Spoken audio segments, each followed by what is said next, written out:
I am Madhu Anand Srivastava, a professor at the Department of Physiology at the University of Montreal.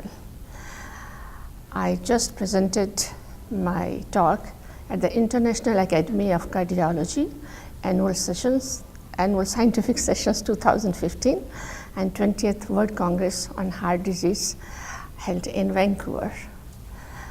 The title of my talk was GI proteins as a potential target for the treatment of hypertension.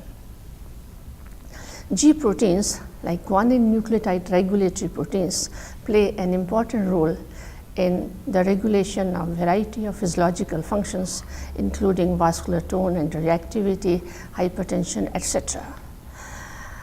Guanine nucleotide proteins, there are different type of guanine nucleotide regulatory proteins. I'll call it G proteins, and there are two G proteins which are regulating the activity of adenylate cyclase, which forms cyclic AMP, which is a vasorelaxant.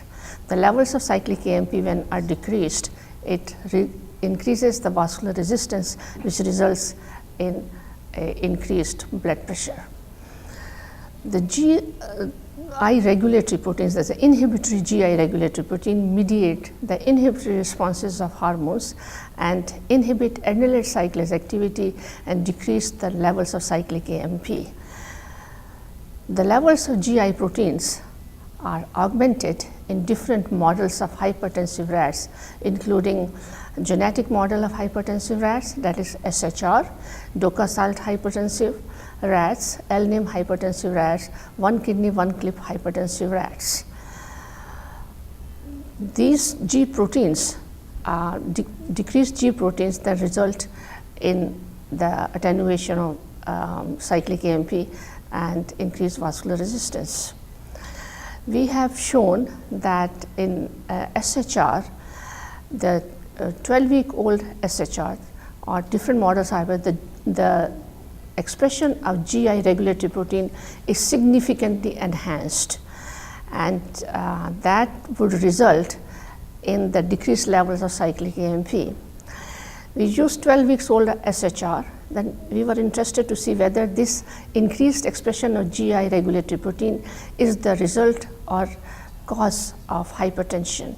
So we used different ages of hypertensive rats and studied the expression of GI proteins, and we showed that the blood pressure increase starts at 4 weeks of age of SHR, whereas the expression of GI proteins is augmented at 2 weeks of age, suggested to us that the enhanced expression of GI proteins may be a contributing factor in the pathogenesis of hypertension. To prove that, we injected pertussis toxin to pre-hypertensive SHR, and this pertussis toxin inactivates GI regulatory proteins. So what we showed that the injection of pertussis toxin attenuated the development of blood pressure in SHR, which again suggested to us that GI regulatory proteins play a regulatory role or contribute in the development of blood pressure. Pertussis toxin inactivates both the GI regulatory proteins, GI alpha 2 as well as GI alpha 3. So at that stage, we did not know whether it's GI alpha 2 or GI alpha 3, or both the G proteins are implicated in the regulation of blood pressure or in the development of blood pressure. So for that, we used antisense oligonucleotides to attenuate to GI alpha 2 or GI alpha 3, and we injected these oligonucleotide antisense to SHR, pre-hypertensive SHR, and studied the regulation, the blood pressure profile, as well as the levels of GI alpha 2 and GI alpha 3 proteins. And we showed that the antisense of GI alpha 2 attenuated the development of blood pressure, whereas GI alpha 3 decreased the blood pressure, but not significantly. So suggested to us that it's GI alpha 2 which plays a major role in the attenuation of blood pressure. And then we were interested to see if the GI regulatory protein or the enhanced expression of GI regulatory protein plays a key role in the pathogenesis of hypertension.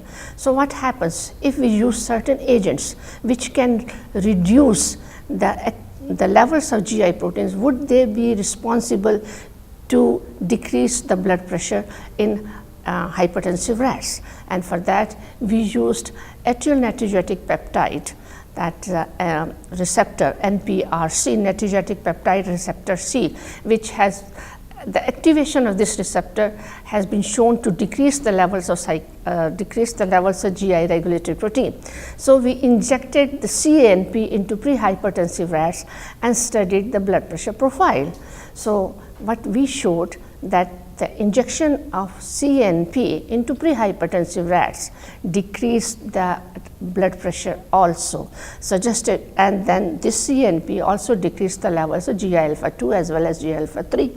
These results suggested to us that the agents which can decrease GI regulatory protein are also responsible to decrease the blood pressure.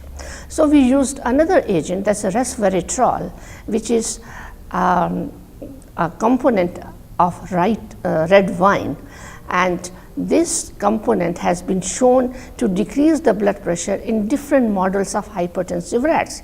So we use resveratrol to see whether the decrease in blood pressure by resveratrol is attributed to its ability to decrease the expression of GI regulatory proteins. So what we did, we injected the resveratrol into prehypertensive SHR and studied the blood pressure as well as the levels of GI regulatory proteins. We showed that resveratrol decreased the blood pressure, the development of blood pressure. And when we studied the GI regulatory protein, we found that the enhanced expression of GI regulatory protein, GI alpha 2 as well as GI alpha 3 in SHR was reduced by resveratrol treatment.